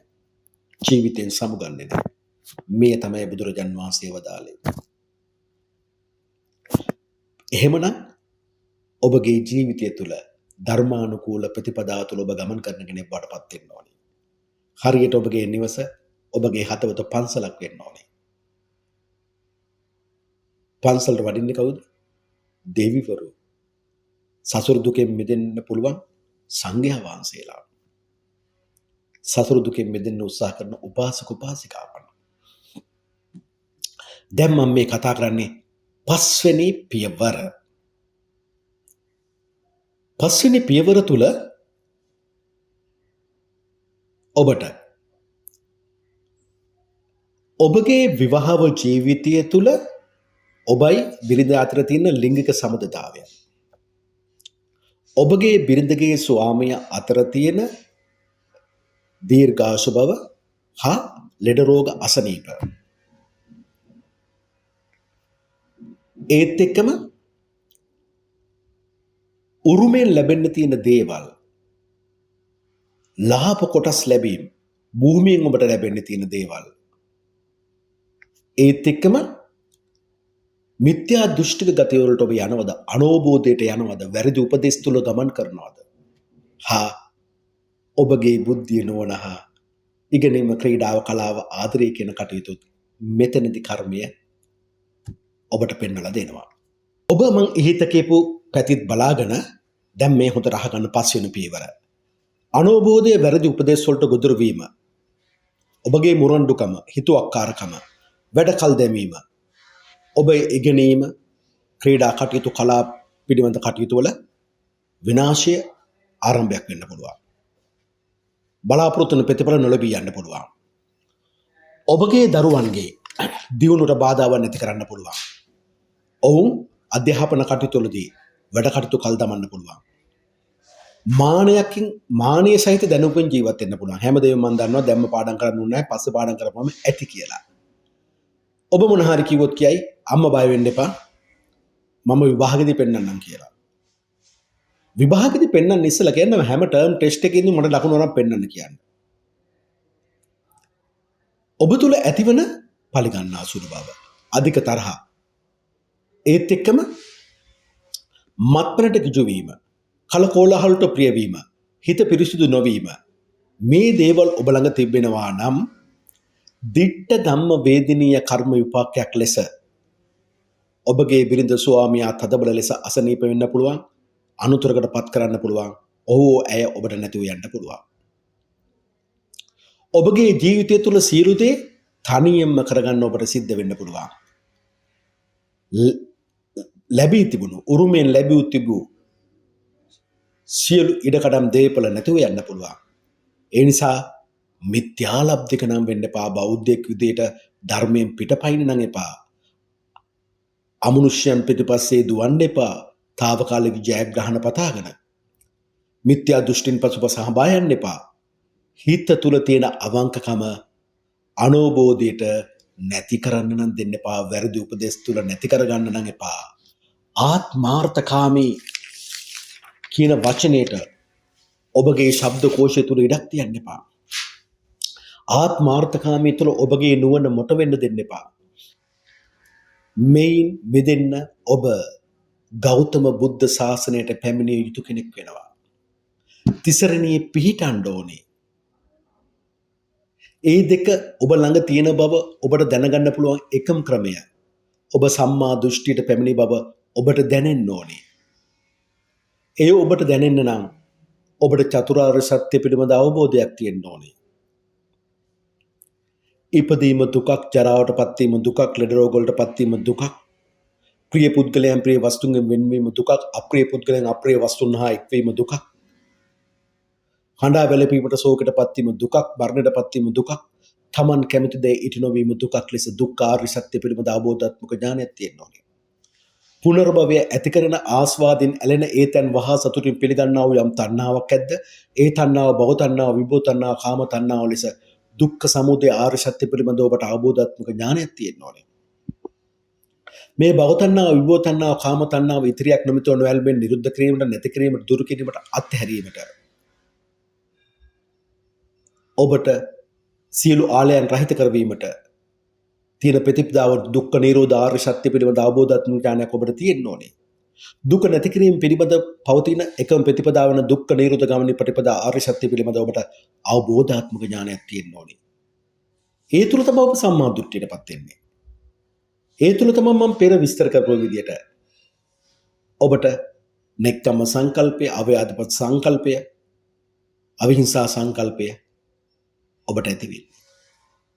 අන්නේ ඇති වෙනවා නම් ඔබ හිතන්න ඔබ ගෞතම බුදුරජාණන් වහන්සේගේ බුද්ධ ශාසනයට ඇවිල්ලා ඉවරයි.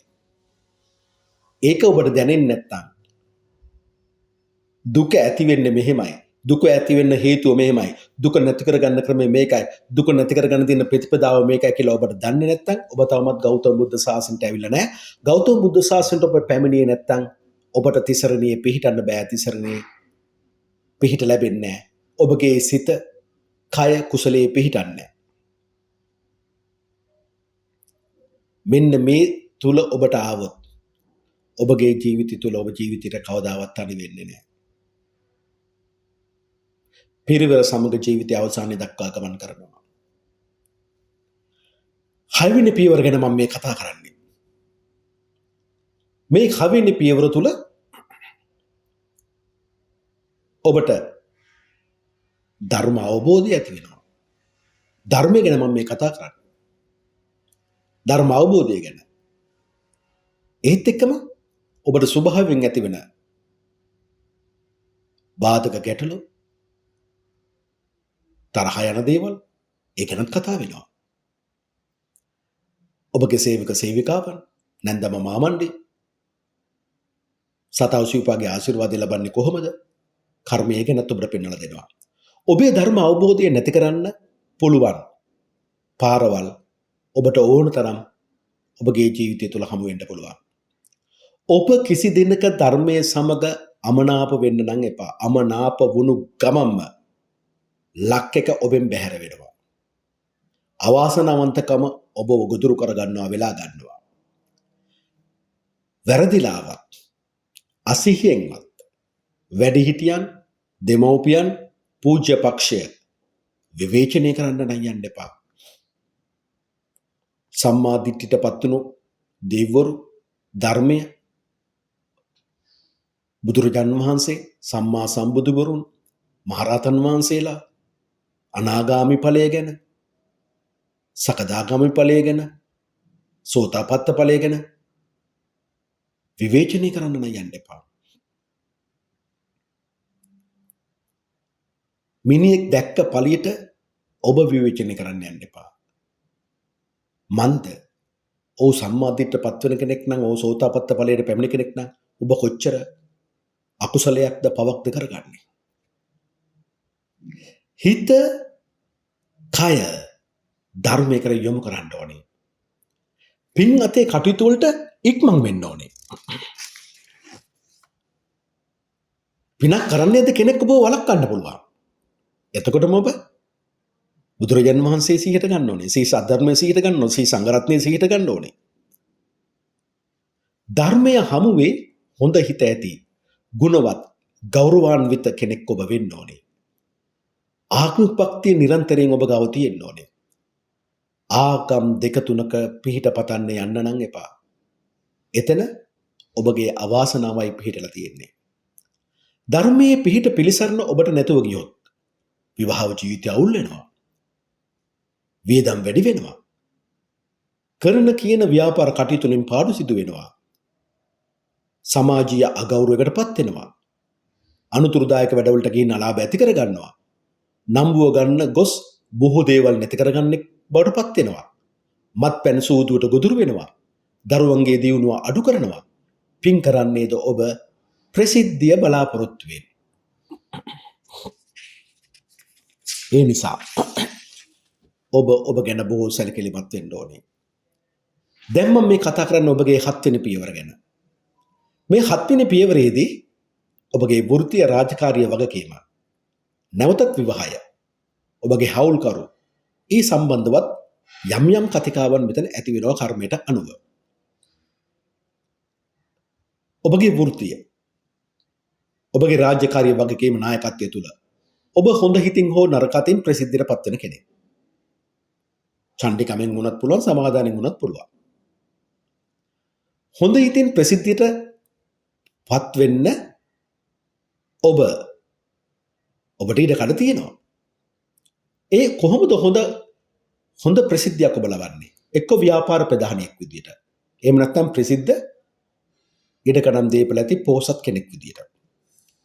නරක වුණොත් ඔබ ඔබගේ ස්වාමියා හා බිරිඳ හමුවේ හෝ රැකියාවේ හෝ රැකියාව තුළ පෙදහනිය ඔබ අතරේ ඔබ හා වෘත්තීය සංගයන් අතරේ හිතවත්කම් නැතුව යන්න පුළුවන්.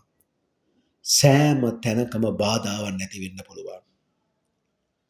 තම දෙමව්පියන් සමගද ඔවුන් ඔබ සමගද හිතවත් නොවෙන්න පුළුවන්. භාර්යාව ස්වාමියාට සුබ නැති දේවල් වලට මුහුණ දෙන්න සිදු වෙනවා. වෙන් වෙන්නට සිදුවෙන අවස්ථාවල් තියෙන්න පුළුවන්. කොහොමද ඒක ඇති වෙන්නේ? කවුද ලොක්කා කියන කතාව. දැන් මම මොකද ඔබට ඉස්සෙල්ලා කිව්වේ විවාහය තුල අන්තර් සහයෝගයෙන් වැඩ කටයුතු කරන්න කියලා. මට මතක හිටියද 4 වෙනි පියවරේදී. 10 වෙනි පියවරේදී ඔබ සහයෝගය ලබන්න තියෙන අවස්ථාවේදී මොකද කරන්නේ? ඔබ ලොක්කා වෙනවා. මං කියන විදිහට ඒවා වැඩ කරන්න ඕනේ. එතකොට කර්මය ඔබ දෙන්න වෙන් කරන්න කරුණු කාරණා යොදන්න පුළුවන්. ඒ නිසා තමාට නොගැලපෙන අය ආශ්‍රයත් ලැබෙන්න පුළුවන්. වෘත්තීය මට්ටමේ. ඒ වගේම ඔබත් බොරු පෙන්වීමට ප්‍රිය කෙනෙක් වෙන්න පුළුවන්. තද ලෝභ ගතියක් තම නායකත්වයේ වගකීම තුළ ඇති කරගන්න පුළුවන්. තම ලෝභ ගතියක් ස්වාමියා බිරිඳ කරේ ඇති කරගන්න පුළුවන්. ඒ ලෝභ ගතිය මේ වගේ එකක්. සල්ලි වලින් නෙමෙයි. මගේ ස්වාමියා වෙන කාන්තාවන් එක ඇසුරු කරනවට කතා කරනවට මම කැමති නෑ. මගේ බිරිඳ වෙන පිරිමින් එක කතා කරනවට මම කැමති නෑ. අන්න ඒ වගේ ලෝභයක් මේ කතා කරන්නේ. මුදල් තම ජීවිතයෙන් සලකන්න පුළුවන්. ඒ කියන්නේ වෘත්තීය මට්ටමින් අසාධාරණ විදිහට හරි හම්බ කරගන්නවා. ඇති වෙනවා. තමාගේ ස්වාමියාට බිරිඳට අනුබල කරන්න පුළුවන්. හොඳ හෝ නරක අතින් ධනය උපයන්න. එතකොට අනුන් ගැන සිතන්නේ නැති කෙනෙක් බවට පත් වෙනවා ඔබගේ වෘත්තිය තුළ රාජකාරී තුළ වගකීම තුළ. හා අන් අය සමග සහයෝගයෙන් වැඩ කටයුතු කරද්දී විවාහය තුලත්. දැන් කල්පනා කරලා බලන්න කටක ලක්නෙමෙනි. එවැනි මතභේදාත්මක තැන් තියෙනවද කියලා. අන්න ඒ නිසයි මං කිව්වේ විවාහව ජීවිතය තුළ දෙදෙනාම මං කිව්වේ එකිනෙකාට සහයෝගය දෙන්න ඉන්න ඕන කෙනෙක්. එහෙම නැතුනොත් මොකද වෙන්නේ? ඔබ දෙදෙනා අතර විරසක නිර්මාණය වෙන්න පුළුවන්. ඒ අඩුව තව වෙන කෙනෙක් පුරවන්න පිටින් එන්න පුළුවන්. ඒක විවාහයට හොඳ නෑ. ඔබගේ හවුල් කටයුතු වලට හොඳ නෑ. තොර නායකත්වයේදී බිරිඳ ස්වාමියා අතරේ ෆස්ට් කම් ෆස්ට් සර්ව්. ඒ කියන්නේ පළවෙනි කවුද කිව්වේ මේක මෙහෙම කරමු කියලා එයාට ඉඩ දෙන්න. නැත්නම් ගැටලුවක් ඇති වෙන්න පුළුවන්. වෘත්තීය මට්ටමේදී මම මෙන්ම මගේ ප්‍රධානියද මගේ සෙසු වෘත්තීය සංගයන්ද යහපත් මං වගේ දියුණුවටපත් වෙන්න ඕන කියලා හිතලා පරාර්ථකාමී සිතුවිලි වලින් තමයි ඔබ යන්න ඕනේ. 8 වෙනි පියවර ගැන මම මේ කතා කරන්නේ. සමාජය. ඔබගේ මිතුරන්. ඔබගේ ආදායම් ගැන එතන කතා වෙනවා. ඊට අමතරව නැවත වරක් ඔබට උරුමෙන් එන්න තියෙන දේවල් ගැන. බිරිඳ හා ස්වාමියා අතර නිදන ඇඳ තුළ ඇති වෙන සම්බන්ධතාව. ඒ ගැනත් කතා වෙනවා. කර්මයට අනුව ඔබයි මිතුරන් අතරේ අනවබෝධයක් ඇති වෙන්න පුළුවන්.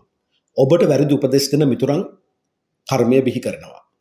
ඔවුන් ලාභ අරගෙන ඔබට අලාභ ඇති කරන්න පුළුවන්. ඔබ හා වැඩිමහල් සහෝදර සහෝදරියන් අතරේ අනවබෝධයක් ඇති වෙන්න පුළුවන්. වෙළඳ ව්‍යාපාර සමාජීය කටයුතුවලද අනවබෝධයෙන් යුතුව ඔබ කටයුතු කරන්න පුළුවන්.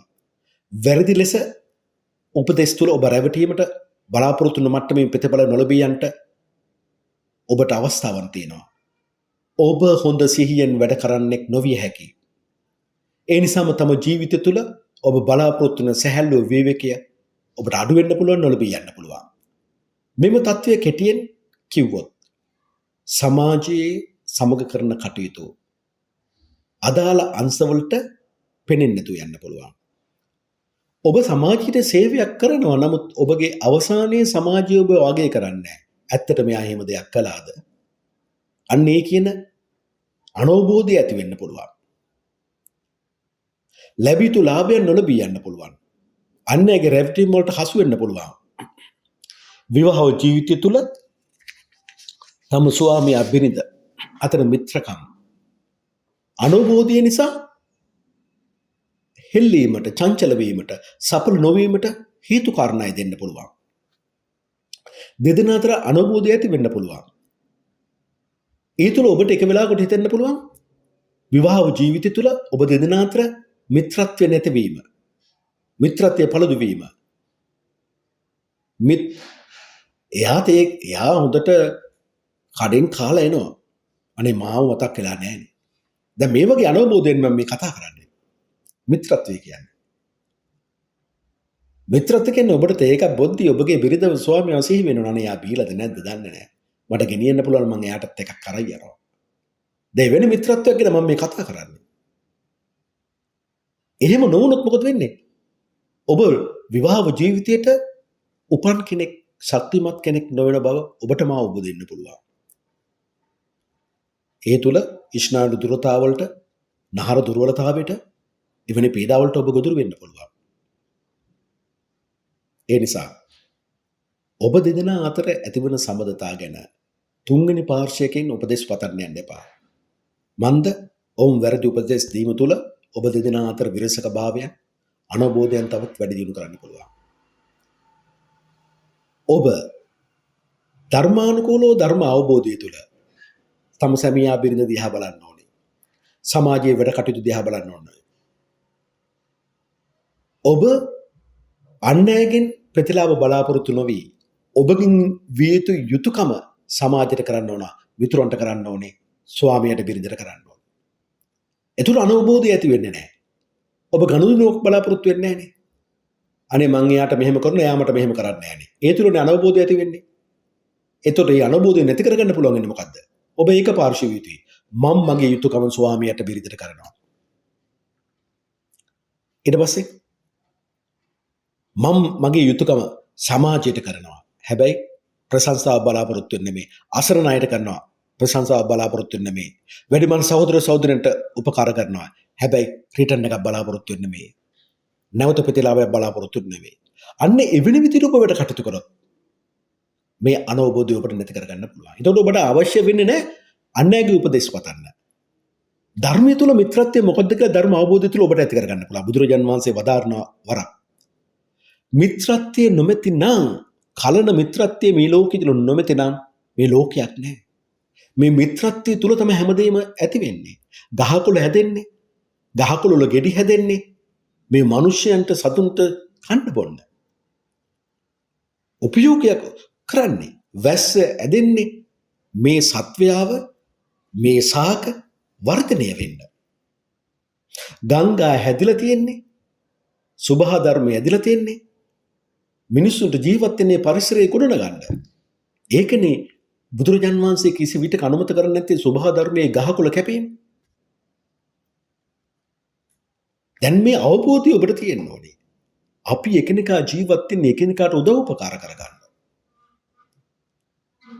ඒ උපකාරය කරලා නැවත ඔබ කරන අයගෙන් නැවත උපකාරය බලාපොරොත්තු වුණොත් එතන උපකාරයක් නෑ, එතන මිත්‍රත්වයක් නෑ, එතන තියෙන බිස්නස් එකක්, ගනුදෙනුවක්. අන්නේ ගනුදෙනුව විවාහය තුළ තියෙන්න බෑ අබුසබියන් අතර. ඒ ගනුතුල ඔබ සමාජයට කරන මෙහෙවර තුළ, සමාජයේ සේවය තුළ ඔබට තියෙන්න බෑ. අන්නේ දේ ඔබ ඇති කරගත්තොත් ඔබ පරාජය වෙන්නේ නෑ. අනවබෝධයටපත් වෙන්නේ නෑ. ඒ නිසා ආගම දහමට, ධර්මයට අනුව වැඳුම් පිදුම් කිරීමට ප්‍රමාද වීම ඔබ වාසනාවෙන් බැහැර කර අවාසනාවට පත් කරන්න පුළුවන්. සැප පින ඔබට නැතුව දුක් විඳින්නේ බවට පත් කරන්න පුළුවන්. ඒ කියන්නේ සැපෙන් පිනෙන් තොර ලැබිය යුතු උරුම නොලබී යන්න පුළුවන්. හිත කය අයාල යන්න පුළුවන්. ධර්මයේ පිළිබඳ ඔබට පැහැදිලි අවබෝධයක් නැත්නම් ඔබ ජීවිතය තුළ තනි වුණු කෙනෙක් කටකලක් නෙමෙයි. ඔබට ඔබගේ ජීවිතය තුළ පාපකාරී දේවල් අනවබෝධය නිසා ඔබ දෙසට යොමු වෙන්න පුළුවන්. වියදම් අධික කෙනෙක් බවට පත් වෙන්න පුළුවන්. දුක අධික කෙනෙක් වෙන්න පුළුවන්. නැවතත් නම්බු ගන්නකින් බොහෝ දේ වියදම් කරගන්න බවට පත් වෙන්න පුළුවන්. මත්පැන්ට දුරාචාරයට පෙළඹෙන්න පුළුවන්. ධර්ම දෙයට කලකෝලහල වලට විපත්ති වලට මුහුණ දෙන්න පුළුවන්. ධර්ම අවබෝධය නොමෙත කමින් ඔබ තදින් හරි කෙලින් හරි ක්‍රියා නොකරන්නෙක් වීමට ඉඩ තියෙනවා. එහෙම වුණා මොකද වෙන්නේ? බාහිර අය ඔබගේ දක්ෂතාවය ඔබගේ පින කුසලයේ මුල් කරගෙන ඔවුන් ලාභ ලබන්නේ. ඔවුන් ඔබට ලාභ ලබන්න ඉඩ තියන්නේ නැහැ. ඔබ කරන කියන වැඩ කටයුතු වලින් ඔබට පාඩුත් ඔවුන්ට ලාභත් ඇති වෙනවා. ලේ අඩු සෙම වැඩි රෝගවලට ඔබ ගොදුරු වෙන්න පුළුවන්. එසේ නොවීමට කටකලක් නෙමියනි. ඔබ සත්පුරුෂ ආශ්‍රය පතන්න ඕනේ. සී සද්ධර්මයේ ඇසුරු කරන්න ඕනේ. ධර්මානුධර්ම ප්‍රතිපත්තිය තුළ තම ජීවන රටාව හැසිරෙන රටාව ඔබ සකස් කරගන්න ඕනේ. බුදුරජාන් වහන්සේ පිළිබඳව නොසැලෙන සිතකින් යුතුව අවබෝධකින් යුතුව දිමිහිමියෙන් බුදුරජාන් වහන්සේ වෙනුවෙන් ජීවිත පූජාවෙන් බුදුරජාන් වහන්සේගේ අවබෝධය අදහන කෙනෙක් බවට පත් වෙන්න ඕනේ. ශ්‍රී සද්ධර්මය දිවිහිමියෙන් ජීවිත පූජාවෙන් ඔබ මෙනෙහි කරන කෙනෙක් බවට පත් වෙන්න ඕනේ. ඔබ මෙනෙහි කරනම් බණ අහන්න ඕනේ. ධාර්මික පොත්පත් කියවෙන්න ඕනේ. දිවිහිමියෙන් ජීවිත පූජාවෙන් සාරිපුත්ත මහරහතන් වහන්සේ, මහ මොග්ගලන් මහරහතන් වහන්සේ, මහා කශ්‍යප මහරහතන් වහන්සේලාගේ පරම්පරාවෙන් පැවතෙන ආර්ය ශාවක වූ සී සංඝරත්නය අනුගමනය කරන්නෙක් බවට ඔබ අනිවාර්යයෙන්ම පත් වෙන්න ඕනේ. ඒ නිසා ඔබ ඔබගේ ජීවිතය තුළ ධර්මයට දෙන තැන කිසි විටකත් නැති කරගන්න නම් එපා. දැන් මම මේ නැවතත් ඔබට කතා කරන්නේ ඔබගේ ඊළඟ පියවර, ඔබගේ වෘත්තිය, නායකත්වය, හා ඔබගේ පෞරුෂත්වය, හා ඔබගේ නමට ලැබෙන වටිනාකම, ඔබගේ මනස, මේ දෙකම මෙතනින් කියවෙනවා. මේක සැබවින්ම කර්මයට අනුව ඔබගේ පෞරුෂත්වය, ඔබගේ නමට ලැබෙන වටිනාකම. හැබැයි මෙතන ඔබගේ වෘත්තීය ප්‍රධානත්වයේ රාජකාරී වගකීම් පිළිබඳ කරුණුත් තියෙනවා. ඔබට ලැබෙන වෘත්තීය තත්වය, නායකත්වය බොහෝ විට රඳා පවතින්නේ ඔබගේ පාරම්පරික ගෞරවය, පාරම්පරිකව පෙර ආත්මවලින් ඔබ ගේන පින කුසලය මුල් කොටගෙන ඔබ මේ ජීවිතය තුල ගොඩනගාගත් වටිනාකම, ඔබගේ මව්පියන් ගොඩනගාගත් වටිනාකම පෞරුෂත්වය මතමයි. ඒ නිසා ඔබ හිතට ගන්න ඕනේ. ඔබේ නමට වටිනාකමක් ඇති කරගන්න. ඔබට හැකි වෙන්න ඕනේ. ඔබගේ හිතට මනසට හැකි වෙන්න ඕනේ. යහපත් සිතුවිලි තුල පින් කුසල් රැස් කරගෙන ඒ වටිනාකම ඔබට ඇති කරලා ගන්න. ඔබගේ මමගේ පියාගේ නායකත්ව හැකියාවන්, පාරම්පරික හැකියාවන්, පාරම්පරික ගෞරවයන් ඔබ තුල රඳා පවතිනවා. ඒ නිසා උරුමයක් ලෙස ඔබගේ වෘත්තිය තුල, සිය නායකත්වය තුල ඔබ ඇගීමකටපත් වෙනවා. හැබැයි ඒ නිසානේ මං කිව්වේ පියාගේ රක්ෂාවට, මවගේ රක්ෂාවට ඔබට හිමිකාරීත්වයක් තියෙනවා කියලා. ඒ හා සමාන හෝ. හැබැයි මේ தත්ත්වය සඳහා කර්මය ඔබට උපකාරී වෙන්නේ 50%ක මට්ටමේ. තමාගේ පෞරුෂත්වය, තමාගේ නමට වටිනාකමක් ඇති කරගද්දී රාජකාරී වගකීම වෘත්තිය තුලත් ඔබට දෙගිඩියාවන් හට ගන්න වෙලාවල් තියෙනවා. දෙගිඩියාව තුල ඇති වෙන්නේ සැකයක්. ඒතර දෙගිඩියාව තුල ඔබ තව කෙනකින් උපදෙස් පතනවා. වැරදි උපදෙස් ලැබුණොත් ඔබ පස්සට යනවා. හොඳ උපදෙස් ලැබුණොත් ඔබ ඉස්සරහට යනවා. එහෙනම් හොඳ උපදෙස් ලබන්න, හොඳ සත්පුරුෂ කල්යාණ මිත්‍රයෙක් ඔබට ඇති වෙන්න නම් ඔබ ධර්ම අවබෝධය තුල පින් රැස් කරගන්න බාටපත් වෙන. ඒ තුල තමයි ඔබ වැරදි තැනින් මොදලුවා නැවරදි තැනින් තියන්න පුළුවන් සත්පුරුෂ කල්යාණ මිත්‍ර ආශ්‍රය ඔබට ලැබෙන්නේ. පළවෙනි සත්පුරුෂයා ඔබ බෞද්ධෙක් නම් ඒ භාගවත රහත් ගෞතම සම්මා සම්බුදු දුර්ජන් වහන්සේ. දෙවෙනි අසී සද්ධර්මයේ තුන සාරිපුත්ත මහරහතන් වහන්සේ, මහ මොග්ගලන් මහරහතන් වහන්සේගේ පරම්පරාවෙන් පැත්තෙන් නම් ආර්ය ශාවක විශ්ෙන් සංඝරත්නය. ඔබ එහෙම හිතන්න ඕනේ. ඉතිරි ටික ඒ නිසා ඔබට රැස් කරගන්න වෙනවා පින් ලෙස. ඒ තුල තමයි හොඳ මිතුරන් ඔබට එකතු වෙන්නේ. ඔබ සිය නායකත්වයේ, වෘත්තීය තත්ත්වයේ, රාජකාරියේ වගකීම තුල මොරණ්ඩුයි. ඔබ තරහ ඉවසන්නේ නැහැ එක වෙලාවකට. ප්‍රධානින්ට අකීකරු වෙනවා. වෙනස් වෙන සුළු වෙනවා. පොඩි තනතුරු වලට කැමැත්තක් නැහැ. ප්‍රධානිය වීමට ආස කරනවා. වෘත්තිය තුල, සිය නායකත්වය තුල හොඳට හෝ නරකට ඔබ ප්‍රසිද්ධිය ලබනවා. තීරණ ගැනීමේදී දෙගිඩියාවකටපත් වෙනවා. විරුද්ධවාදිකම් ඔබ ඇති කර ගන්නවා සිරිතක් විදියට. සිරිතක් ලෙසින්. නායකත්වය වෘත්තික තත්ත්වවලට ඉහළටම ඔබට පත් වීමට ඉඩ කඩ ලැබෙනවා. හැබැයි ඔබ නායකත්වයට වෘත්තියට පත් වුණාට පස්සේ එක්ක ඔබ මව හෝ පියා නොසිටින්න පුළුවන්. හිටියත් ඔබ උන්ගෙන් වෙන් වෙලා වෙනම ගමනක් යන කෙනෙක්. තමාගේම මාර්ගයක යන්න ඕන කියලා හිතනවා. ඒසේ කළ හැකි නුවණක්ද තියෙනවා. විනිවිද නුවණක් ඔබට තියෙනවා. කර්ම විශ්ින් ඔබට දීලා තියෙනවා. මහජනයාගෙන් හෝ නෑයන්ගෙන් විටින් විට අප්‍රසාදයටපත් වෙනවා. ඔබගේ නමින්, ඔබගේ පෞරුෂත්වය තුළ, ඔබගේ වෘත්තීය රාජකාරී වගකීම තුළ. දැන් මම මේ කතා කරන්නේ 11 වෙනි පියවර ගැන. මේ 11 වෙනි පියවරේදී එක පැත්තකින් ඔබගේ ගෘහ හා විවාහ ජීවිතය ඔබගේ කතාවද. අනිත් පැත්තෙන් කර්මයට අනුව නැවතත් සමාජය ගැන කතා කරනවා. ඔබගේ කලන මිතුරා වන්නේ ඔබගේ යහපත් මිත්‍රත්වයෙන් යුතු වචනයයි. හැසිරීම් රටාවයි. ඔබගේ වචනය තුළ අන් අය තුළ බලාපොරොත්තු විශ්වාසය ඔබට ඇති කරන්න පුළුවන් කටකලක් නෙමෙයි. ඔබගේ තම වචනය, මිත්‍රත්වයෙන් යුතු වචනය, හැසිරීම් රටාව තුළ අන් අයගේ ඇස් ඇරවන්න පුළුවන්. ඔබගේ වචනය, මිත්‍රත්වය තුළ, හැසිරීම් රටාව තුළ අන් අයගේ මුවට සැනසිලිදායක සිනහවක් ඔබට නන්වන්න පුළුවන්. ඔබගේ මිත්‍රත්වයෙන් යුතු වචනයට, හැසිරීම් රටාවට හැකියාවක් තියෙනවා අන් අයව ඔවුන්ගේ අනාගතයේ දකින්න, නිර්මාණය කරන්න පුරුදු කරගන්න. ඔවුන්ගේ අනාගතය සුරක්ෂිත කරගන්න. ලස්සන මිත්‍රත්වයෙන් යුතු විවාහ ජීවිතයක් ගෙවන්න.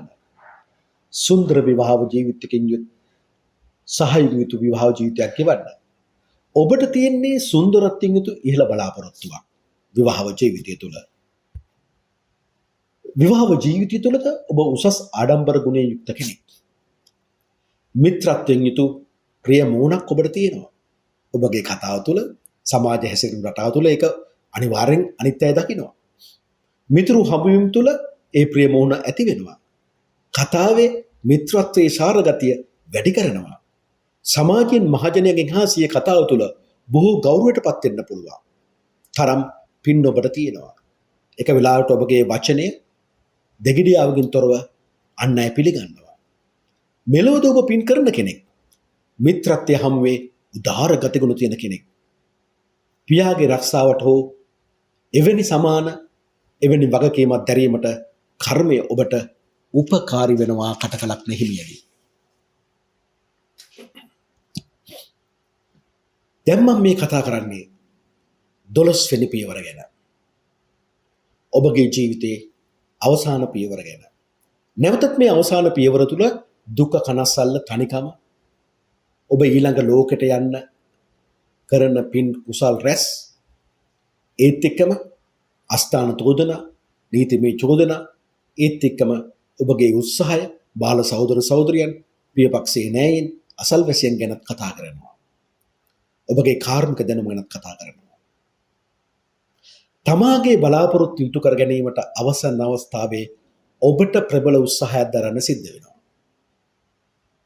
හැබැයි ඔබ උත්සාහ දරන්න කම්මැලි වුණොත් ඔබට ප්‍රතිඵල නැති වෙනවා. ඒකනේ මං කිව්වේ නිතරම ඔබට පිටිපස්සෙන් ඉඳලා තවත් අය ඔබ උත්සාහ කළොත් ඔබ ඉදිරියට වේගෙන් යනවා කියලා. දැන් එවැනි පිරිසක්, කල්යාණ මිතුරු පිරිසක් ඔබට හමු වෙන්න පින් රැස් කරගන්න එපා, කුසල් රැස් කරගන්න එපා. බාල සහෝදර සහෝදරියන් නිසා ඔබ දැඩිසේ කනගාටුවටපත් වෙනවා. ඔබගේ ජීවිතය තුළ අවසන් ආරක්ෂාව සලසන්නේ ඔබගේ වීරිය, ඔබගේ අදිස්ථානය, ඔබගේ වික්‍රමාන්විත බව, උත්සාහයයි අදිස්ථාන සීල බවයි නිතරම ඔබ ගාව තියෙන්න ඕන. ඒ තුළ ඔබගේ බාල සහෝදර සහෝදරියන් අතහැරලා වැඩ කටයුතු කළත්, ඔවුන්ට යම් කිසි දේපලක් වස්තුවක් තිබුණොත් ඔවුන් මැරෙන්න පෙර උන්ට දරුවන් නැත්තා. ඔබේ නමට හෝ ඔබේ දරුවන්ට තමයි ලියන්නේ. අන්න එදාටයි ඔබට තේරෙන්නේ මගේ බාල සහෝදර සහෝදරයන් මට කොච්චර හිතවත්ද හිටියා කියලා. කර්මය තුළ ඔබ දෙදෙනා ඔබත් බාල සහෝදර සහෝදරයන් අතරත් හොඳ මිත්‍රත්වයෙන් යුතු සමගතාවයක් ගොඩනැගෙන්න ඉඩ දෙන්නේ නැහැ. එය ඔබ හොඳින් අවබෝධ කරගත යුතුයි. උත්සාහය ඇති කරගන්න අලස වෙන්න නම් එපා. තමාගේ කළ යුතු වැඩ කටයුතු ඔබ කිසිම දිනක කල් දාන්න උත්සාහ කරන්නත් එපා. කෙටි කාලින සැලසුම් වලට වැඩිය කර්මය පෙන්වලා දෙනවා දීර්ඝ කාලින සැලසුම් බලාපොරොත්තු බොහෝ විට ඉහළින් ඔබට සාර්ථක වෙනවා කියලා. ස්ථාන මාරු කර කර පදිංචි යාමට සිද්ධ වෙන්න පුළුවන් දුක කනස්සල්ල තනිකම හේතු කොටගෙන. ඒ නිසා කටක ලග්න හිමියනි මේ පියවර 12 තුල ඔබගේ කර්මයට අනුව ඔබගේ වන ජීවන රටාව ඒ හැසිරීම තමයි මම මේ විස්තර කළේ. ඒ නිසා ඔබ මේ කතාව හොඳට අහන්න ඕනේ. මේ කතාව අහද්දී ඔබ මේක පොදුවේ කියන එකක් කියලා හිතන්න එපා. මම මේ අහන්නේ මගේම කේන්දරය කියලා හිතා ගන්න. අන්න එතකොට ඔබට ඇති වෙන අවබෝධය ඔබ කොච්චර කුසල් සහිත කෙනෙක්ද අකුසල් සහිත කෙනෙක්ද කොච්චර පින් සහිත කෙනෙක්ද පින් නැති කෙනෙක්ද ඒ දේවල් ඔබට හොඳට ග්‍රහණය කරගන්න පුළුවන්. ඔබ ඉන්න ස්ථානය ඔබගේ ජීවන රටාවේ මේ පියවරවල් 12 තුල ඔබ කොතනද ඉන්නේ කියලා ඔබට හොඳින් අවබෝධ කරගන්න පුළුවන්. ඒ අවබෝධය තුල ධර්මයත් එක්ක එකතු කරගෙන ඔබට මානසික අවබෝධය ධර්ම අවබෝධය තුළින් ඉස්සරහට ගෙනිච්චොත් ඔබට සසර දුකෙන් මිදෙන්න පුළුවන් කෙනෙක් බව හිතන්න ඕනේ. හැබැයි කෙටි කාලිනම බෑ. ජීවිතේ ඔබගේ සාර්ථකත්වය වෙනුවෙන් ඔබ හැම දෙයක්ම සැලසුම් කරන්න ඕනේ. දීර්ඝ කාලිනම යන විදියටයි. ඒ තුල තමයි ඔබගේ සාර්ථකත්වය රඳා පවතින්නේ. එහෙමනම් කටක ලග්න හිමියනි ඔබ මේ දේ අහන්න නුවණින් නැවත නැවත විමසන්න. මම මේ කියන දේවල් කර්මයට අනුව දකින්න. ඒ දකින දේ නැවත නැවත නුවණින් විමසන්න. මම මේ කියන දේවල් ක්‍රියාවට නංවන්න. ඒ ක්‍රියාවට නංවන වෙලාවවලදී නැවත නැවත ඒ ක්‍රියාව විමසන්න. ඒ තුල ඔබ අවබෝධ කරගන්නවා ඔබගේ නිවැරදි භාවය ගැන. කටක ලග්න හිමියනි ඔබ සැමට තෙරුවන් සරණයි. දේව පිහිටයි.